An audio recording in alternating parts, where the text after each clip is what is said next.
আগামীকাল অর্থাৎ 7ই সেপ্টেম্বর এবং 14ই সেপ্টেম্বর 2025 সাল, এই দুটো দিন খুব গুরুত্বপূর্ণ দিন হতে যাচ্ছে পশ্চিমবঙ্গের ইতিহাসে। কারণ এই দুটো দিনে সেকেন্ড SLST নবম, দশম এবং একাদশ শ্রেণীর পরীক্ষা গোটা পশ্চিমবঙ্গে বিভিন্ন সেন্টারে অনুষ্ঠিত হতে চলেছে। কিন্তু বিশেষ বৈশিষ্ট্য যেটা হচ্ছে, যারা কর্মরত শিক্ষক ছিল তাদেরকে আবার পুনরায় সেই অগ্নি পরীক্ষায় বসতে হচ্ছে।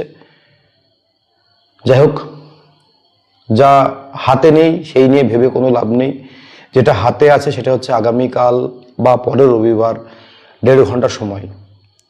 দাদা হিসেবে, ভাই হিসেবে, একজন শিক্ষক হিসেবে এইটুকুই পরামর্শ যে কি হলে কি হতো, কি হতো কি হতো না, বা ভবিষ্যতে কি হবে, যেগুলো হয়তো আমাদের নিয়ন্ত্রণে নেই, সেই সব নিয়ে না ভেবে, হয়তো প্রস্তুতি সেরকম করে অত ভালো হয়নি অনেকের আর কি, তবুও যতটা হয়েছে সেইটাকে সম্বল করেই আগামী কাল এবং পরের রবিবারে 1.5 ঘন্টার সময় জীবন দিয়ে দাও একদম।